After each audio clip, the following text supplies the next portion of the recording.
Let's talk about Tesla Model Y. I listened to the earnings call earlier today for the Q4, and there are quite a few interesting things that came out of it, and I thought I would make a video about this because the picture is kind of coming together. So as we know that their next priority after Model 3 is going to be Model Y, and this is great. It looks so we didn't really. They're probably going to unveil it in March. I mean, that's pretty clear, right? And definitely sometime this year, because that would be almost silly not to unveil something and start taking reservations simply because, Kia Niro EV, Hyundai Kona EV, and there are quite a few competitors are on the market. If not already, they're coming up this year, and they wouldn't want to miss out on that, on those people who are, if not ready to buy right now, they're at least going to be ready to buy in a year or two when it's going to be in production and available. But we didn't really know a lot about the timeline. So now it's kind of a coming together. And from what he was saying earlier today in the earnings call, a picture is coming together. Now, there are a couple of weird things. First of all, he does believe that they will reach full production by the end of next year, 2020, which is kind of surprising because, I mean, they're probably going to start production by the end of this year or the beginning of next year at the earliest, right? As a matter of fact, they don't even know where they're going to be making this. They said it's going to be in the Shanghai factory, and okay, that's great. But also he said it's probably going to be at the Gigafactory 1.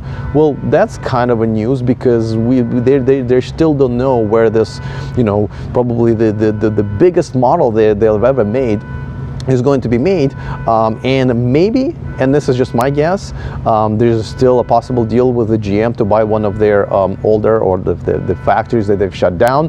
I know the biggest, I guess, showstopper right now is that Tesla does not want to have a union at their factories, and obviously they have a right to do that. And the GM factory will probably come with the union, but so maybe they're still in negotiations there. Maybe there are some other plans, but it looks like for now they're looking to make it the Gigafactory 1 and the Shanghai factory once it's up and running. Now the good news is that.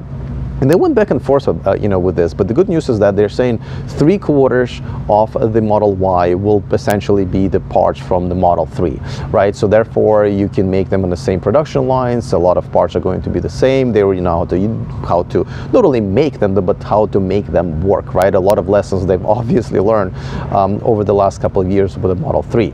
So that's a big deal. And I think this is the right decision. I remember when Elon said, no, we're going to do this completely as a different kind of a platform. Everyone went like, whoa, do you guys want to do that? Apparently they don't, so I think kudos to that. Now, a couple of other things that are kind of came out of this kind of a new information. Before I go any further, by the way, I just want to let you guys know that this video and this channel is sponsored by StarmanGifts.com, the home of the Adventures of Starman. If you don't own this one, this amazing comic book by Elon Burton, don't forget to pick it up. There's a discount in the description of this video, so go ahead and grab it. And there are quite a few other things that you can find in that store, in apparel, and the discount code will work for all of them. So thank you to them for sponsoring this. All right, so back to Model Y. Now, the Model Y obviously is going to be huge, and Elon said it from the very beginning, and I don't think it's a secret that crossover SUVs, just crossovers, are definitely going to do very, very well in the next few years. In the pricing, almost everybody's kind of assuming it's going to be around $40,000 if they ever get there, with the Model 3 being at the $35,000, which is basically inevitable. I know there are still non-believers, but this is just not even an option. And it looks like they are getting there. It looks like they're definitely getting there. The only thing that Elon didn't really seem to mention is that, how much do they expect? And I guess nobody really asked this. This would be an interesting question to ask maybe for somebody. How many Model 3 reservation holders will end up buying a Model Y? Because, it is, in many ways, it will be a car that will appeal to more people, right? Because it's still going to be a compact car, but at the same time, it will be a hatchback. And the reason people love this small SUVs is because they can, a lot of people who are active or have kids or whatever, they need cargo space, which Model 3 obviously doesn't have. It has a relatively small trunk, and that's pretty much it. I am going to expect that the unveiling is going to happen in 2 or 3 months, and they will start making reservations.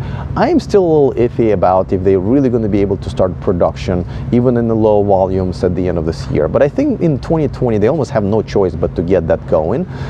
And you know, I mean, once again, you know, making promises, I don't like when he makes promises, even though he hasn't been doing that too much.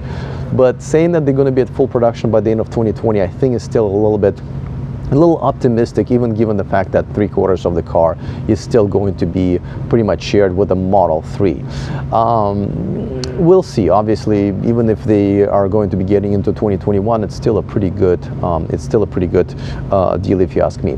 All right, let me know in the comment section if you're a Model 3 reservation holder. Would you end up switching to Model Y?